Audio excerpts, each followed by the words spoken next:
C'est bon Oui, oui, oui. Très bien.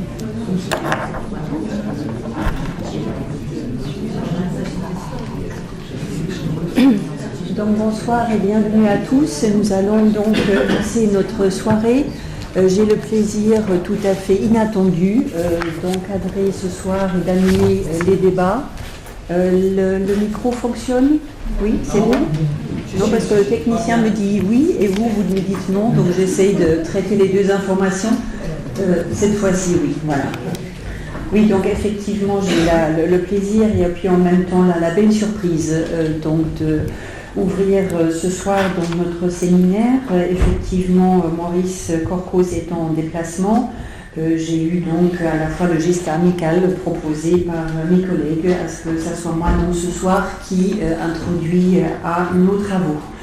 Donc on a le grand plaisir et puis en plus le plaisir renouvelé d'accueillir donc Edmond de Gomez-Mongo auprès de nous.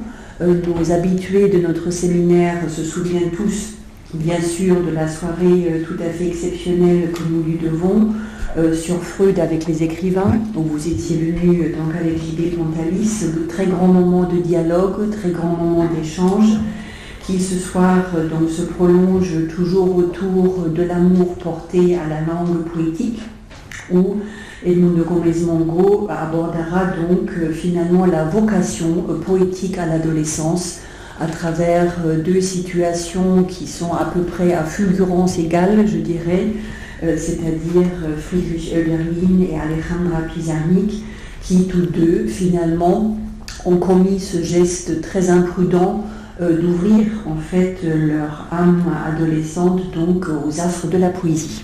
Et on va pouvoir entendre justement votre réflexion très très précise et précieuse autour de ces deux auteurs. Donc Edmond de Gomez-Mongo sera discuté par Anne-Marie Smith-Liazio. Là, apparemment, nos habitués du séminaire te connaissent depuis de nombreuses années. Tu as commencé ici à parler de tes travaux sur Virginia Woolf. Tu es essayiste, traductrice et universitaire, avec en même temps, bien sûr, une forte prédilection pour la poésie, et notamment aussi la poésie féminine, d'où là aussi un dialogue sur lequel déjà nous sommes tout à fait tendus pour voir quelle lecture tu feras donc de la conférence d'Edmond de Gomez-Mongo.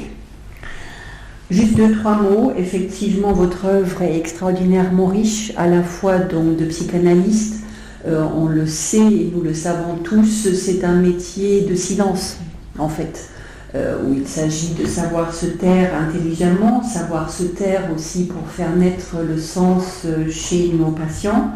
Et en même temps, vous avez su questionner cette figure du silence à travers plusieurs œuvres que je rappelle brièvement ici, qui déjà dans leur titre portent cette beauté poétique.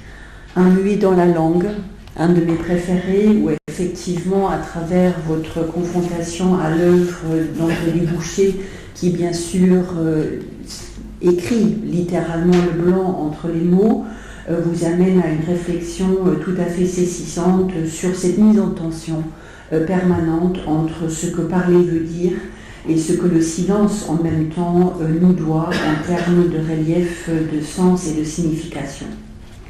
Vous êtes également traducteur, Les Fleurs du Mal. Nous vous devons une superbe traduction donc en espagnol de cette œuvre majeure de Charles Baudelaire, et où de nouveau il me semble y avoir une très belle synergie entre à la fois votre pratique de la psychanalyse aussi auprès de l'AFP et également donc la réflexion sur ce que traduire veut dire, traduire étant nécessairement à l'intersection entre la psychanalyse et la poésie, puisque d'une certaine façon, nous, en tant que cliniciens, nous sommes passeurs aussi des paroles non dites, interdites de nos patients.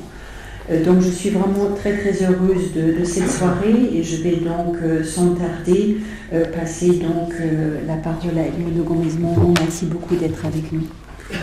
Très bien, merci beaucoup pour cette introduction. J'essaierai d'être à la hauteur de ce que vous avez annoncé, mais ça va être difficile. Bon. Alors, je choisis ce thème de la naissance de l'enthousiasme poétique dans l'âme adolescente, et j'essaierai de lui parler, de commenter cette émergence de l'élan poétique chez l'adolescent à travers, très brièvement bien sûr, à travers deux œuvres, celle de Holder, qui est immense, et celle moins connue d'Alejandra Pizarnik, mais qui a une force poétique extraordinaire aussi. Cette maison, le séminaire Babylone, dirigé par le professeur Cancos, où cohabitent depuis longtemps la poésie et la psychanalyse, les connaît. Hölderlin, André Chénier, Nerval, Rimbaud, Lautréamont, Jean Keats, Percy Shelley, Byron, Novalis, Kleist, Büchner, Becker, des poètes du romantisme européen du XIXe siècle qui meurent ou qui cessent d'écrire très jeunes, comme si l'intense floraison d'une adolescence poétique les avait consumés précocement. Je voudrais seulement m'approcher de ce phénomène psychique récurrent, peut-être typique du surgissement de l'enthousiasme poétique dans l'âme adolescente. Dans ce terrain, on ne peut avancer que dans la singularité la plus propre d'une âme. La littérature nous offre, dans ce sens, un très vaste chantier. Quelques mots d'abord sur la notion, peut-être plus modestement sur le mot enthousiasme. Je ne confère pas aux étymologies une sorte de vérité définitive quand elles nous font découvrir les racines, l'origine des mots. Mais elles sont porteuses de l'illusion d'une connaissance, et je pense qu'on peut les écouter comme des voyages poétiques dans le passé des mots, et je pense, oui, vers la profondeur des langues. L'étymologie est presque toujours la traduction d'une ou de plusieurs langues mortes par une langue vivante. Dans ce sens, une étymologie est déjà le produit, un acte de traduction, et en même temps un acte poétique, une anamnèse, dans le sens de remontée, qui éclaire le présent du vocable par la découverte ou l'invention, c'est souvent indécidable, d'un passé, d'une enfance, j'aimerais bien dire, d'un infantile des langues. Enthousiasme, du grec enthousiasmos, où s'entremêlent dans et Dieu, avoir un Dieu dedans à l'intérieur. Le mot désigne un état d'exaltation de l'âme, un ébranlement profond de la sensibilité qui caractérise la découverte de l'expérience poétique. L'usage de la langue, qui nous apprend toujours des aspects importants sur les mots, sur les vocables, fait appel à enthousiasme dans des contextes très différents, parfois opposés. Dans le champ religieux, par exemple, l'enthousiasme peut être chrétien, le Dieu en nous, de Vigny, par exemple. Peut-être aussi païen, ou appartenant à d'autres religieux. Dans le champ politique et social, on parle souvent d'enthousiasme patriotique, guerrier. Le sport peut inspirer aussi bien que la politique l'enthousiasme des foules. Dans presque tous les cas, le mot enthousiasme désigne une force psychique, une puissance d'âme qui peut être affectée par le sentiment de la joie, mais aussi par la haine et par la passion destructive. Il devient alors fanatisme, racisme, course à la guerre. Dans les deux expériences poétiques que je vais évoquer, j'essaierai de commenter celle du jeune Hölderlin et celle d'Alejandra Pizarnik. L'enthousiasme poétique peut apparaître comme la tendance psychique qui s'oppose et qui combat contre une tendance contraire, celle du rétrécissement, de la désertification psychique, de l'appauvrissement et de la stérilité de l'âme. On pourrait grossièrement rapprocher l'enthousiasme poétique de l'élan qui porte l'existence juvénile vers l'exaltation de la vie et qui s'oppose à la tendance dépressive, mélancolique, qui l'amène vers la paralysie, l'immobilisme, l'inanimé et la mort. J'ai dit grossièrement parce que quand on s'approche de près aux phénomènes évoqués, la distinction entre les tendances n'est guère facile. Et souvent, comme dans d'autres aspects de la vie psychique, les extrêmes semblent se chercher et se rencontrer. Rappelons la double postulation de Baudelaire, une réclamation, une demande simultanée, toujours présente à l'âme, un désir de monter vers Dieu, vers l'idéal, et en même temps une joie de descendre vers l'humanité, vers Satan, disait-il. Dans ces deux enthousiasmes, nous pouvons reconnaître la victoire de l'objet fortement investi sur le moi.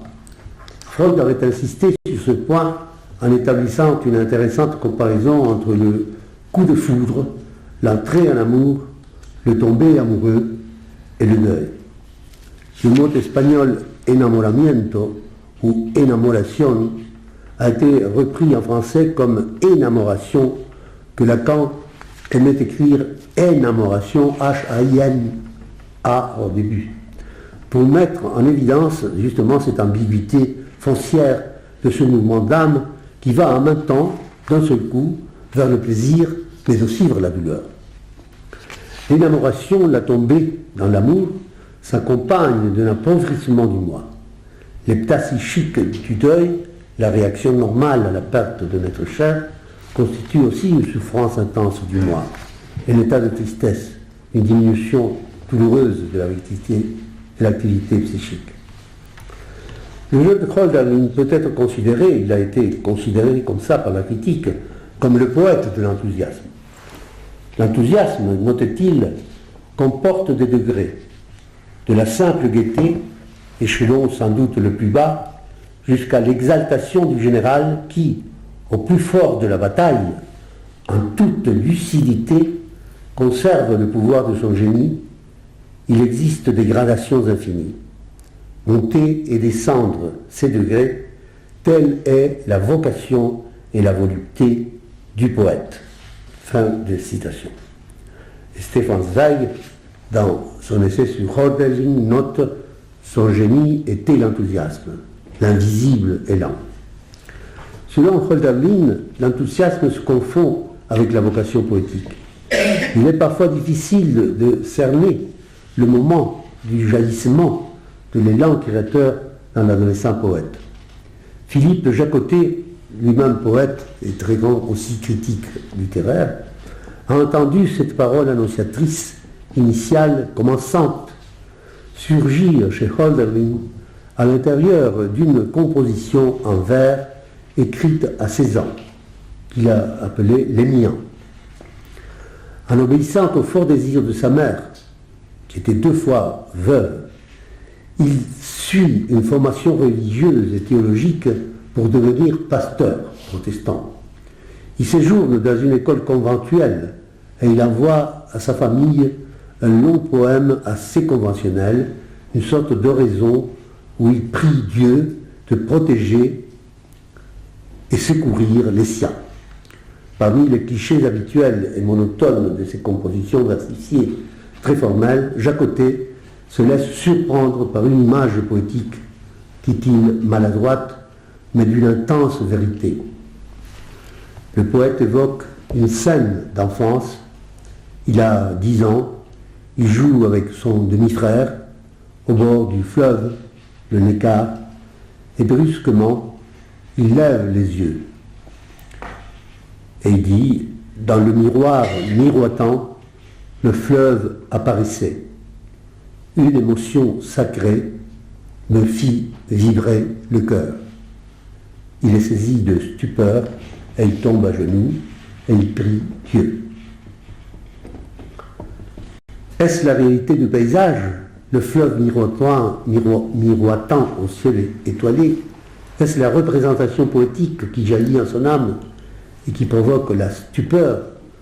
S'agit-il de l'étonnement, le tomazein en grec, qui désigne cet état de surprise et d'angoisse qui accompagne la découverte de la vocation poétique? C'est plus probablement l'alliance intime de l'expérience perceptive et de pensée et celle de l'expression des mots qui jaillit dans sa langue qui est déterminante. On peut appeler cet élément poétique initial avec le mot allemand Erlebnis, qui traduit traduite habituellement par expérience vécue. Je préfère le néologisme vivance, qui évite la connotation assez forte du participe passé vécu et transmet mieux le moment, l'instant dans lequel elle se forme, elle demeure dans l'âme. La vivance infantile, ranimée par le langage, revient dans le poème, s'allume en lui comme un éclair, comme un feu naissant. Elle produit à la fois la sidération et l'immense joie d'une épiphanie poétique. Le jeune poète découvre en même temps, d'un seul coup, l'angoisse de son existence devant l'immensité, l'illimité du fleuve, le ciel étoilé de la nuit, et en même temps la puissance, l'émerveillement suscité par l'image poétique qui est capable de les saisir et de les recréer par le langage. Les études du grec, du latin, de la langue allemande exercent très tôt sur le jeune Hölderlin une intense attraction. Sensibilité juvénile retrouvait un profond accord entre la beauté du paysage de sa soif natale, ses éléments les plus simples et immédiats, l'air, la lumière, le bleu du ciel, le fleuve, la montagne, un puissant sentiment de vénération devant la nature, ressenti comme une manifestation de la divinité. Le chant du poème devient rapidement en lui le lieu du partage entre son intimité la plus propre avec cette activité infinie de la vie. L'enthousiasme poétique est ainsi la saisie d'un fragment du vivant où se confondent le plus proche et le plus étranger. Le surgissement du poétique apporte à la fois le trouble de l'étonnement majeur, l'angoisse d'exister et l'amour et la joie de la langue qui célèbre et jouit dans la parole. Le jeune Hölderlin termine sa formation théologique et religieuse dans la célèbre fondation protestante, le Stift de Tübingen. Il connaît aussi l'enthousiasme de l'amitié et de l'amour. Il fait dans cette institution la rencontre décisive de Hegel et de Schelling. Ils deviennent des amis. Il partage avec la plupart des jeunes intellectuels européens de l'époque le grand espoir d'une société meilleure et plus juste, éveillée par la Révolution française. Ils admirent la philosophie de Kant. Hölderlin l'appellera le Moïse du peuple allemand. Ils lisent avec ferveur les ouvrages de Schiller. Avec Hegel, ils construisent l'ébauche de ce que deviendra plus tard la pensée dialectique. Hölderlin se plaint à plusieurs reprises de la vie presque carcérale qu'il subissait dans le séminaire de Tübingen. Plusieurs historiens de la littérature racontent cette anecdote. 3 étudiants protestants se réunissent le 14 juillet 1793, un dimanche, pour planter au bord d'une écart un arbre de la liberté. Ils célébraient ainsi leur enthousiasme pour la Révolution française, leur adhésion au désir d'émancipation de l'humanité qu'elle incarnait. Ils s'appelaient Hölderlin, Hegel, Schelling. Leur maître à penser, Kant, éprouvait lui aussi une véritable sympathie par la Révolution. Quelques années plus tard, il écrit ce passage souvent cité. Un tel phénomène dans l'histoire du monde ne s'oubliera jamais, car il a découvert, au fond de la nature humaine, une possibilité de progrès moral qu'aucun homme n'avait jusqu'à présent soupçonné. Même si le but poursuivi ne fut pas atteint, ces premières heures de liberté ne perdent rien de leur valeur, car cet événement est trop immense, trop mêlé aux intérêts de l'humanité et d'une trop grande influence sur toutes les parties du monde pour que les peuples, en d'autres circonstances, ne s'en souviennent pas et ne soient pas conduits à en recommencer l'expérience. C'est presque évident que l'immense nostalgie du jeune Hölderlin pour une patrie perdue, jamais connue, celle des dieux et des hommes grecs, mais aussi celle de la démocratie, de leur ville, de leur police était une critique acerbe à la réalité sociale et politique qui l'entourait.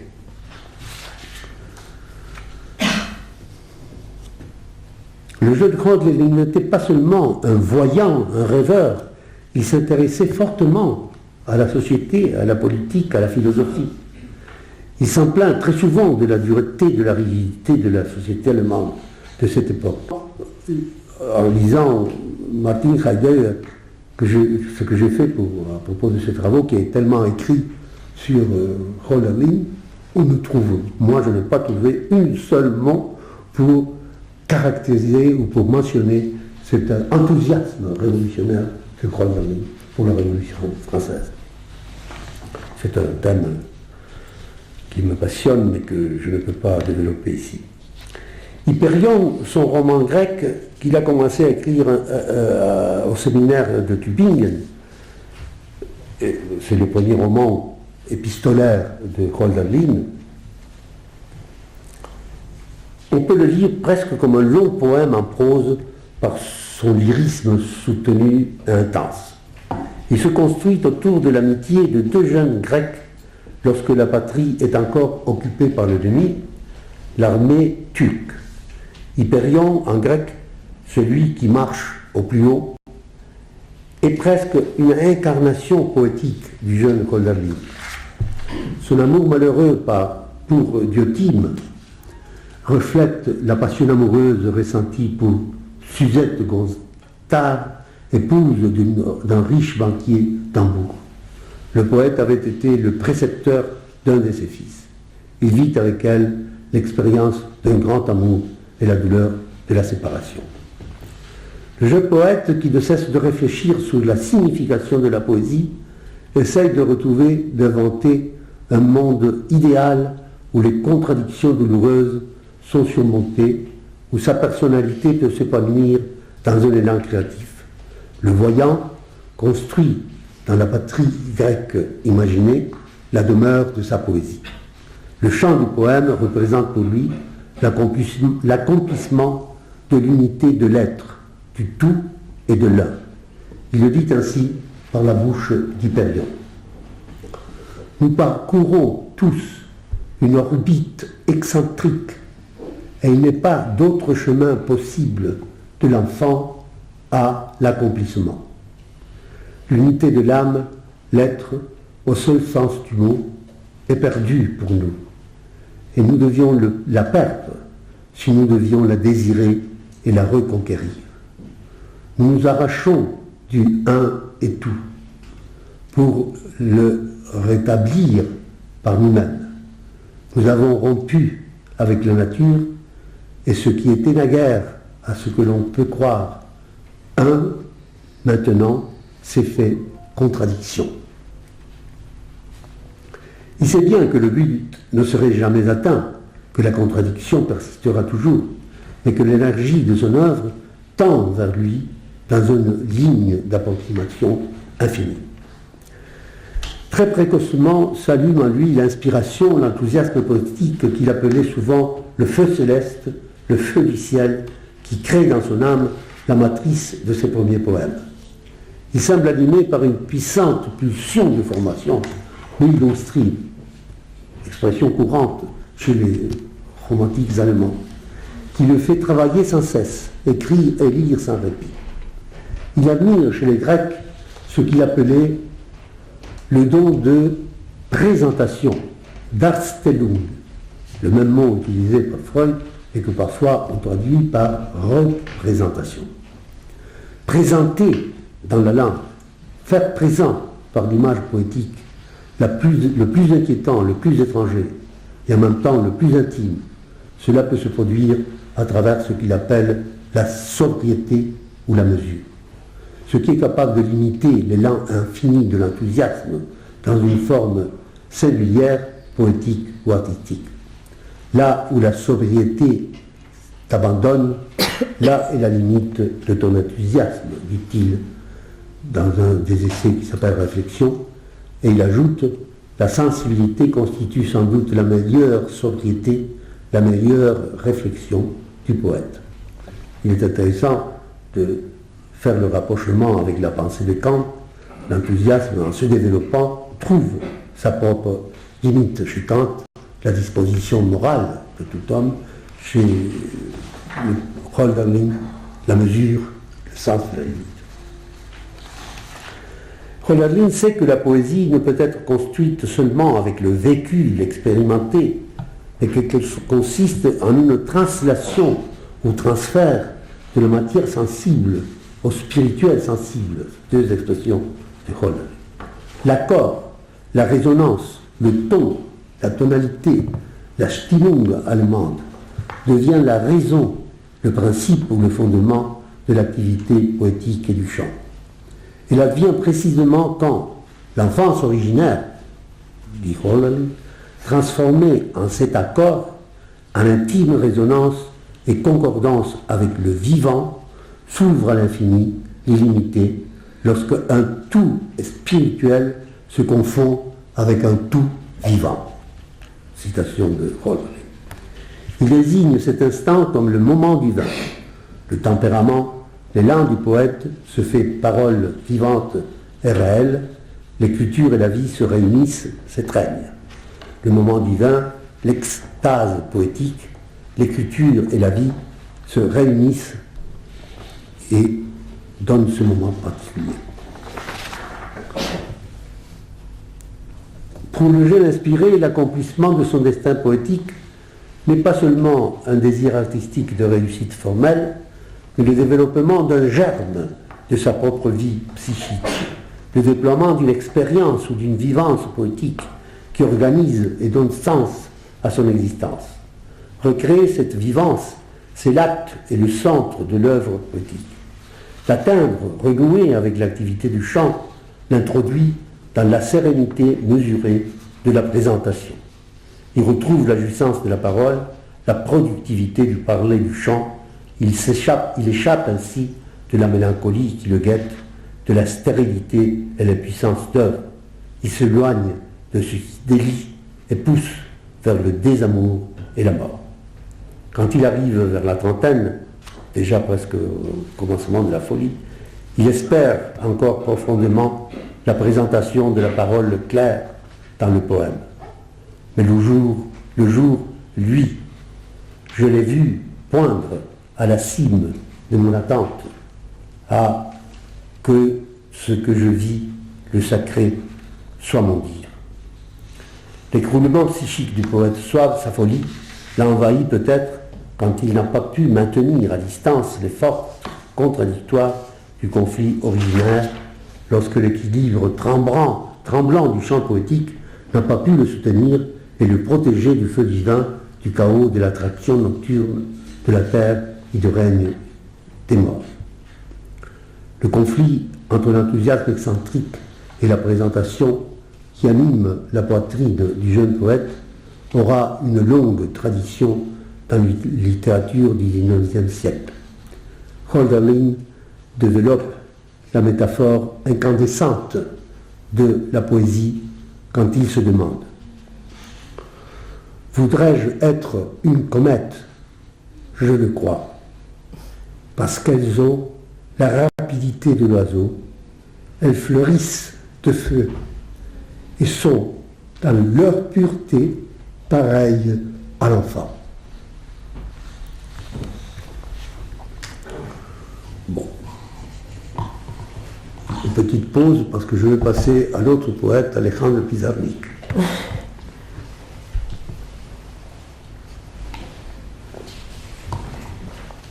J'ai intitulé ce fragment Alejandra la desdichada. Le journal intime d'Alejandra Pizarnik nous permet de nous approcher au surgissement de la parole poétique. Les mots de la langue commune, celle que l'adolescente emploie quotidiennement pour écrire le journal, ne suffisent pas pour atteindre ce qu'elle souhaite. La fonction cathartique du parler comme expression des affects douloureux, c'est sans doute pour elle, comme pour de nombreux adolescents, un facteur important qui appelle son écriture. Mais pour le jeune, marqué par le désir d'écrire autrement, comme un écrivain, cet objectif n'est pas suffisant. Les premières pages des cahiers, diarios, sont construites par un dire balbutiant, adolescent, qui cherche à s'écarter du parler quotidien, qui essaie de trouver une forme propre, originale, une voix avec laquelle elle puisse exprimer sa souffrance personnelle. Ce pressentiment devient vite son seul espoir, atteindre une parole autre, poétique, capable de lui apporter le calme et le repos d'un accomplissement, la satisfaction même éphémère d'un désir qui s'approche de sa réalisation. Elle commence son journal à Buenos Aires, où elle est née, le 23 décembre 1954. Elle a 18 ans. Elle essaye dès le début des formes expressives diverses, dans des genres différents. Je m'attarde un petit peu sur ces premières pages du journal. Le premier paragraphe est l'esquisse d'un poème en vers. Un jour nouveau est arrivé, plein de soleil et d'ombre. Un jour sans souffle ni joie. Le mot espagnol utilisé, dicha, se traduit en français par joie. Elle indique peut-être ainsi que ces vers eux, c'est-à-dire la joie et le souffle, qui s'orientent son activité poétique. Le désir de retrouver une parole perdue, celle qu'elle entend dans les voix poétiques qui ne tarderont pas à faire irruption dans le journal. Elle recrée dans le même paragraphe un dialogue théâtral à plusieurs voix qui tendent vers l'ironie et l'humour. Deux peintres, l'un débutant, l'autre déjà fameux, un studieux de la psychanalyse, sont dans un café. Ils pérorent sur le thème « la culotte obsessive ». Elle croit qu'à travers cette image, elle parvient à faire de son journal una prenda intima en espagnol, un sous-vêtement intime, une exhibition de ce qu'elle garde en secret.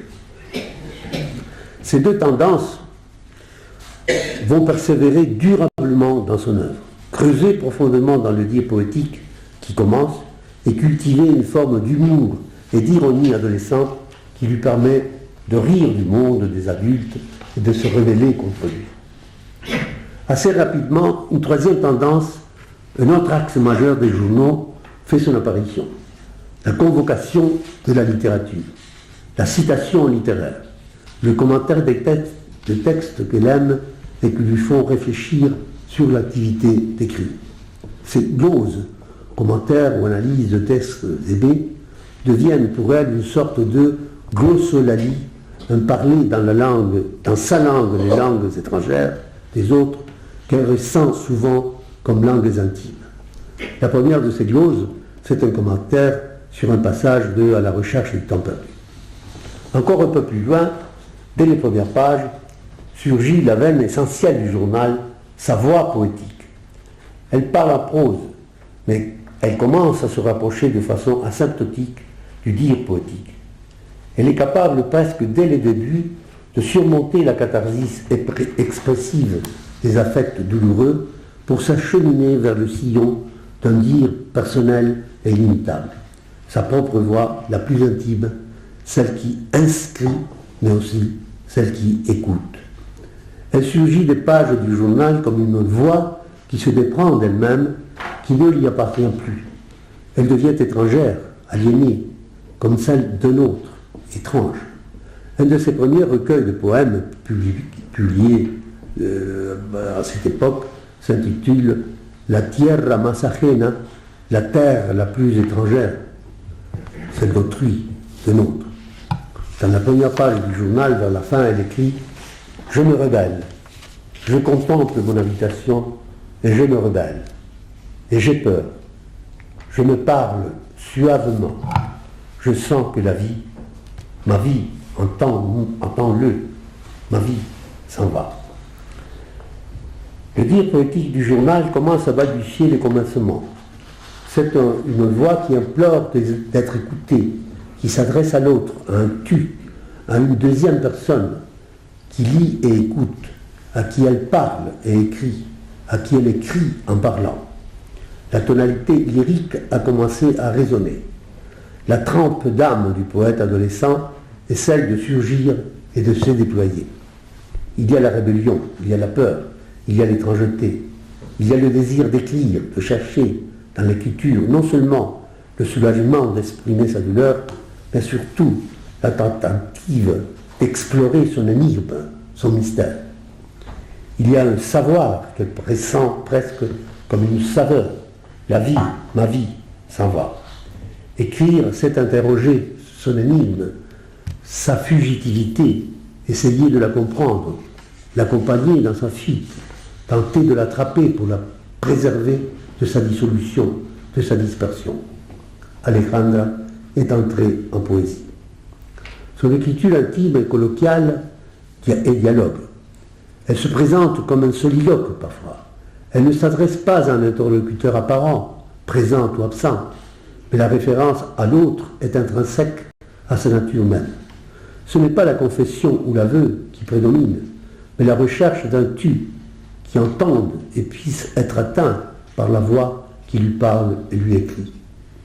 Fréquemment, le support de l'écriture, le petit cahier, el cuadernito, se dit en espagnol, le journal, la feuille blanche se transforme en interlocuteur. La voix du journal s'adresse au journal lui-même. Elle le tutoie. Il devient une deuxième personne qui l'accompagne. L'acte d'écrire dans le petit cahier s'approche rapidement de l'expérience du double. La voix qui parle et qui écrit dédouble son corps. Sa main l'a dit la voix. Quand elle écrit, et en même temps, le petit cahier l'accueille activement et l'entend, comme si la trace qui s'écrit sur le journal ne pouvait avancer sans se déchirer entre deux pôles opposés. D'un côté, le colloquial, ce qui appartient à tous, le dire, la fable et l'habla, la parlerie ou le parler, dans lequel l'immense mutisme de l'enfance a disparu, et de l'autre, le désir d'atteindre en elle le poétique, le plus propre, ce qui lui permet de faire sienne sa douleur, de s'approprier de son silence, de son bonheur, aussi bien que de son malheur. Alejandra parle et écrit à Alejandra, comme si le petit cahier était le miroir, lien médium entre le corps humain qui écrit et le visage qui regarde, la graphie, la graphe, la griffe, dans le geste et la trace du corps écrivant. Alejandra, tu as 40 jours d'angoisse inavouable. Alejandra, ce visage aimé est un seul et il est parti. Alejandra, tu dois lutter terriblement, toi et ce petit cahier. Peut-être il reste quelque chose encore à sauver. Quoi, demandes-tu? Ton âme, Alejandra, ton âme. C'est un dialogue entre elle et le petit cahier. L'apostrophe de soi-même est insistante et très fréquente dans les pages du journal. Celle qui écrit parle, parce qu'elle écrit comme elle parle, et celle qui entend et lit, convergent vers un seul prénom, Alejandra. L'écriture est investie par une sorte de mission de rédemption, de salut laïque. Elle lutte dans le langage, mais aussi contre lui, pour son âme, pour ne pas la perdre, pour la maintenir en vie. Âme adolescente indissociable de son corps juvénile, parce que c'est elle qui anime. Le petit cahier et la chambre sont ressentis comme deux prolongements de son propre corps. Ils permettent la réalisation du geste d'écrire qui prétend préserver le lien intime avec le corps de l'écrivaine et devenir une émanation, un halo, une respiration qui vient de lui. J'ai rien à faire des titres. Je dis que je veux être écrivaine. Ils ignorent que ce que c'est pleurer sur une feuille vide et la remplir patiemment avec des signes créés par moi-même. C'est la magie. Remplir un petit cahier qui était nu et triste. Lui donner de la vie en lui octroyant le meilleur de ce que l'on a à l'intérieur de soi-même. À écrire, que c'est beau, écrire. La parole qui se penche sur le status nascendi du poétique Edith, en espagnol, dicha, participe passé de dire, mais aussi joie en français. La parole dite, c'est la palabra dicha. Elle est plus proche d'un dire, mais elle est aussi une parole, un parler. Le mot dit est en même temps écrit, et dès le début, une recherche incessante de la zoa, la dicha pour elle, en espagnol, de la jouissance qui surgit progressivement du geste d'écrire en parlant. Le poète adolescent est incarné dans son corps solitaire quand il écrit en s'isolant dans le quartito, la chambre. L'écriture adolescente est plus que d'autres une écriture voix écrite et en même temps corporelle. Incessamment, Alejandra invite sa voix à dire son corps, le gémissement, la caresse, le sanglot, la répugnance, la jouissance. L'enthousiasme poétique est à la fois solitaire et partagé.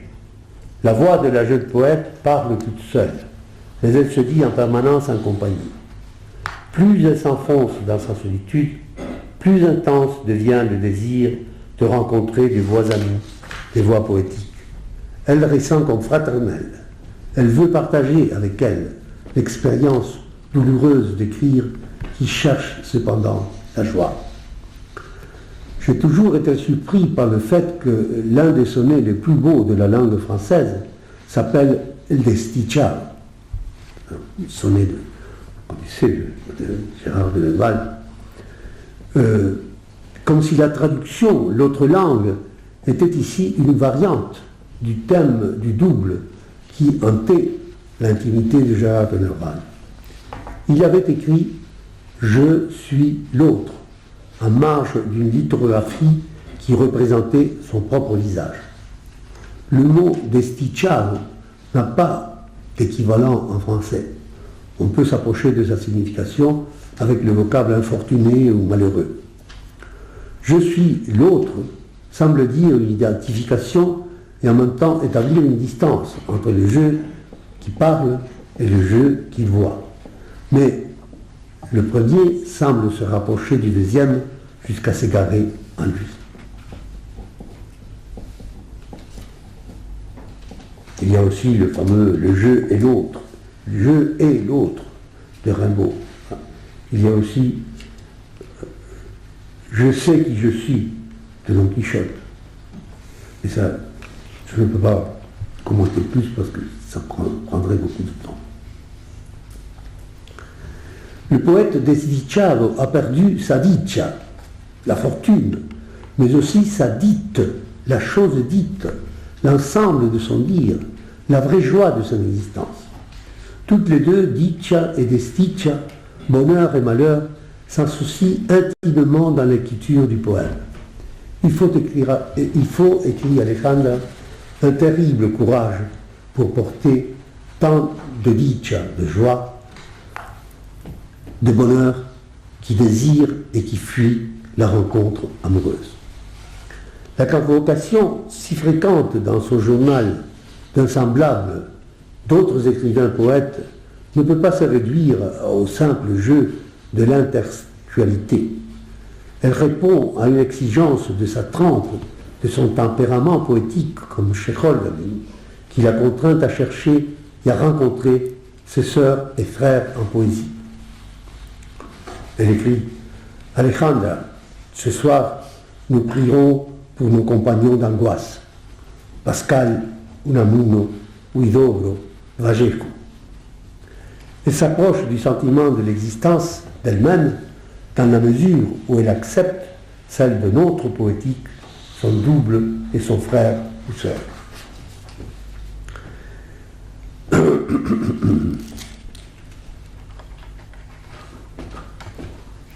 C'est un peu en retard. Bon. Je vais compter un petit peu. Sa voix en formation poétique s'entretisse sans cesse avec celle de ceux qu'elle considère ses frères et sœurs. Nerval, Lautréamont, Rimbaud, Artaud, Jean Delacroix, Catherine Mansfield, Clara Silva. Elle est possédée par une soif insatiable de lecture une fin de poésie. Par moments, les citations et les commentaires sont si profus et hétérogènes qu'ils la font entrer dans une sorte d'état d'ivresse qu'il appelle un cocktail bibus. Une des sources de la joie poétique d'Alejandra est celle-ci. Orienter sa parole vers le visage aimé, souvent celui du poète, éprouver la fusion de son verbe avec celui de son frère ou sœur, dépasser ainsi la solitude qui l'isole et retrouver en elle-même un ébranlement intense qui l'approche d'une jouissance de son corps et de son existence. La joie, la dite du dire poétique, la reproche d'un sentiment originaire de sa propre existence. Une allégresse familière et étrange, oubliée par la langue quotidienne, pointe dans l'enthousiasme poétique. Sa joie provient de la retrouver, éprouver son retour avec force et avec être presque certaine qu'un au-delà inconnu et égaré dans le temps est ainsi presque atteint. La joie, la dite de la poésie, c'est frôler le silence, le non-dit, le calme, un mode d'existence que son âme a imaginé ou désiré. Elle ne sait déjà ni quand ni où. Un extase, un ravissement, un souffle partagé dans l'éphémère du chant. L'enthousiasme poétique d'Alejandra allume son désir de la parole. Dans un essai intitulé ainsi « Désir de la parole », elle dira quelques années plus tard « Dans la cime de la joie, j'ai fait une déclaration à propos d'une musique jamais entendue. Et alors, si seulement je pouvais vivre en extase, en faisant le corps du poème avec mon corps, en rachetant chaque phrase avec mes jours et mes semaines, infusant au poème mon souffle, à mesure que chaque lettre de chaque mot soit sacrifiée dans la cérémonie du vivre. » Fin de citation. Rôle, nécessairement, le silence va jusqu'aux confins du langage et de l'ancestral mutisme de l'enfance. Le temps s'entend de l'infance, immergé dans une sensorialité infinie et immédiate. Je vais encore sauter quelques paragraphes parce que je crois que...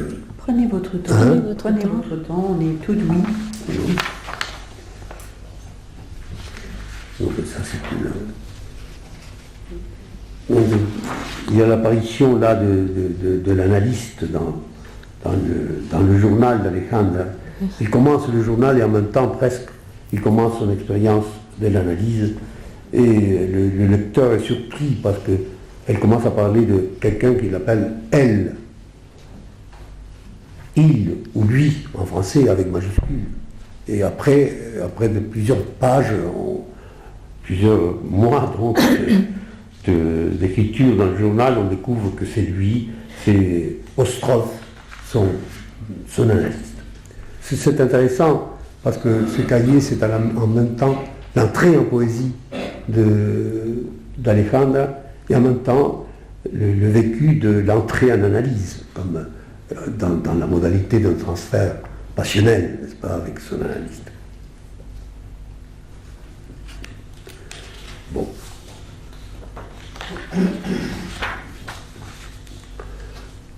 Les poètes sont aussi des interlocuteurs essentiels de son journal. Dans son essai « Le verbe incarné » sur Antonin Artaud, qu'elle traduit au castillan et auquel elle se sentait tellement identifiée, elle revient sur la fraternité communautaire et poétique à laquelle elle se sent appartenir et qu'elle revendique. Elle rappelle cette affirmation de Hölderlin: la poésie est un jeu dangereux, à son équivalent réel dans quelques sacrifices célèbres. La souffrance de Baudelaire, le suicide de Nerval, le silence précoce de Rimbaud, la mystérieuse et fugitive présence de Lautréamont, la vie et l'œuvre d'Artaud.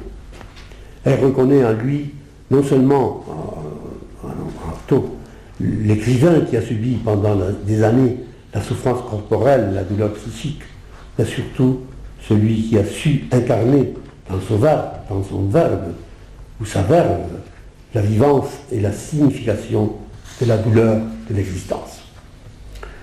Un aspect important de la quête poétique d'Alejandra est de questionner l'énigme de cette douleur, d'essayer de dévoiler son origine. Ce motif réapparaît sans cesse, chaque fois plus insistant, comme un vrai tourment intérieur. Au tout début de son journal, elle le relie déjà à la douleur de l'exode juif, à la persécution subie par sa famille et ses ancêtres. C'est à travers la douleur que l'histoire, le politique, l'horreur du nazisme entrent dans sa poésie. Elle dit « J'ai hérité de mes ancêtres l'anxiété de fuir. On dit que mon sang est européen. Je ressens que chaque globule procède d'un point différent, de chaque nation, de chaque province, de chaque île, golfe, accident, archipel, oasis. De chaque morceau de terre ou de mer, on a usurpé quelque chose. Et c'est comme cela qu'on m'a construite.